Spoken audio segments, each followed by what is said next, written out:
Hi, welcome to Spec Hunter. Apple has finally launched the AirPods Pro 3, and they come with some exciting updates.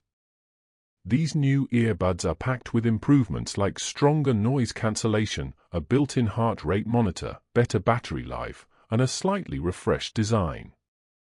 But not everything is as straightforward as Apple makes it sound. Some features aren't exclusive, and some details are easy to miss. In this video, we'll go through what's new, what's different, and whether these are really worth upgrading compared to AirPods 4 and even the bigger AirPods Max. At first glance, the design of the AirPods Pro 3 looks very similar to the previous model. But Apple has made some subtle changes. The earbuds are now slightly smaller but also a little thicker. The ear tips have been rotated more inward, which makes them fit more securely in the ear. Apple also reworked the inside with a new acoustic system that improves airflow. This new design is said to deliver deeper bass, clearer vocals, and a wider soundstage. The ear tips themselves also got an upgrade. They now have a thin foam layer inside the silicone to improve comfort and sound quality. And instead of 3 sizes, Apple now gives you 5 sets of tips, so more people can get the right fit. If you struggled with fit in the past, this change could make a big difference. One of the biggest updates is the noise cancellation. Even though Apple is still using the H2 chip from AirPods Pro 2, the performance has been improved. Apple says the Pro 3 cancels twice as much noise as the previous model and 4 times as much as the original AirPods Pro. That's a big claim, especially considering that AirPods Pro 2 already had very strong noise cancellation, almost on the same level as AirPods Maximum. If Apple's claim is true, the new Pro 3 could actually beat the Max in this area, which would be impressive for such small earbuds. Sound quality also benefits from the redesign. The better seal, combined with the new acoustic system, helps deliver richer sound with better detail. Apple says you'll notice improvements in both bass and clarity.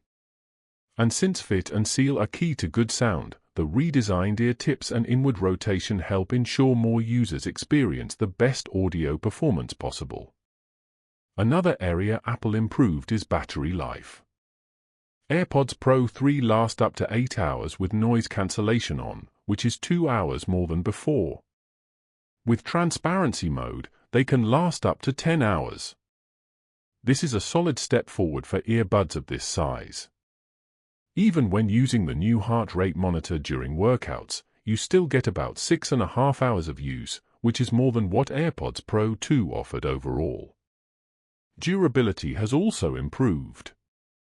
The AirPods Pro 3 now carry an IP57 rating, making them resistant to dust, sweat, and even heavy rain.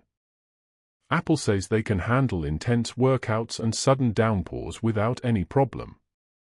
Older AirPods already survived most everyday situations, but this higher rating gives users more peace of mind. The new heart rate monitor is one of the most interesting features. You can now track workouts directly with your AirPods Pro without needing an Apple Watch. They can measure your heart rate during more than 50 types of exercises. However, they don't work entirely on their own. You still need your iPhone or an app to start the workout. There's no built-in gesture to begin tracking from the earbuds themselves. Unlike the Apple Watch, using the workout feature reduces battery life. But even with that, the Pro 3 still outlasts the Pro 2 in total listening time. The catch is that if you already own an Apple Watch, this feature might feel unnecessary. The watch does more and works independently from your phone. So while it's a neat addition, it won't replace the Apple Watch. Now let's talk about the charging case. At first glance, it looks very similar, but there are some changes. The LED status light is now integrated more seamlessly into the front. The physical button on the back has been replaced with a touch-sensitive one. The case itself is a little taller and wider, but also lighter. The lighter weight comes at a cost, though. It now only provides 24 extra hours of charge, compared to 30 on the Pro 2. That suggests Apple reduced the battery capacity slightly. Still, the earbuds themselves last longer, so the overall experience balances out. Another important addition is the U2 wideband chip. This helps with more precise location tracking. In the Find My app, you can now find a case from farther away and with more accuracy. Apple kept the price at $250, which is good news considering the upgrades. But this is still a high price, and many people will wonder if the cheaper AirPods 4 are a better option. AirPods 4 start at $129 for the basic version and $189 for the model with noise cancellation. The main difference is the design. AirPods 4 do not have ear tips. They rest just outside your ear, which makes them more comfortable for many people during long listening sessions. But the downside is that they don't create a proper seal. This means they're less secure, more likely to fall out, and they don't block noise as effectively. Even with noise cancellation, they let in more outside sound compared to the Pro. The sound quality also takes a hit, especially in bass. You often have to turn the volume up higher to block noise, which can affect your listening experience. AirPods 4 also have shorter battery life. They last about 4 hours with noise cancellation, which is half the time of the Pro 3.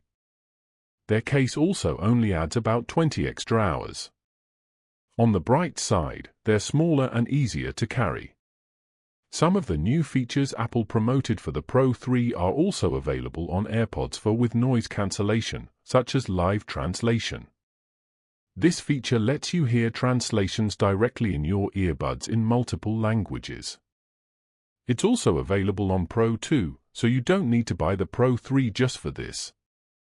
But keep in mind, the cheaper AirPods 4 without ANC do not support it. So where does that leave AirPods 4? They are good if you're on a tight budget or if you prefer the open-ear design, but overall, the Pro models give you a lot more value for the extra money. Spending $60 more for AirPods Pro 3 gets you better sound, stronger noise cancellation, longer battery life, more secure fit, water resistance, and even health tracking.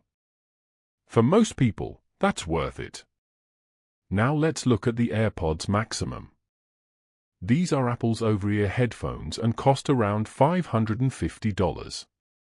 They use the older H1 chip, which means they miss out on many of the latest features like adaptive audio, conversation awareness, and live translation. They also have no water resistance. Their main strengths are sound quality, bigger drivers, and support for lossless audio when using a cable. They also last up to 20 hours, which is longer than any AirPods model. But with AirPods Pro 3 now having stronger noise cancellation, they might actually beat the Max in that area, which is surprising.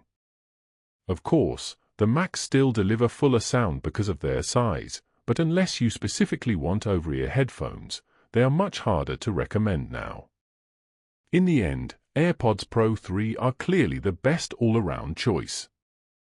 They combine comfort, strong noise cancellation, excellent sound quality, longer battery life, new health features, and better durability. They cost the same as before but give you more value. AirPods 4 are fine for people on a budget or those who dislike in-ear tips, but they lack many of the Pro features. AirPods Max still sound great, but they're expensive and outdated in terms of features. I've been using AirPods Pro 2 almost every day for years, and the Pro 3 feels like the natural upgrade. For most people, these will be the best pick. Hopefully this breakdown helps you decide which model is right for you. If it did, make sure to like this video, subscribe to the channel, and press the bell icon so you don't miss future updates. Thanks for watching, and I'll see you in the next one.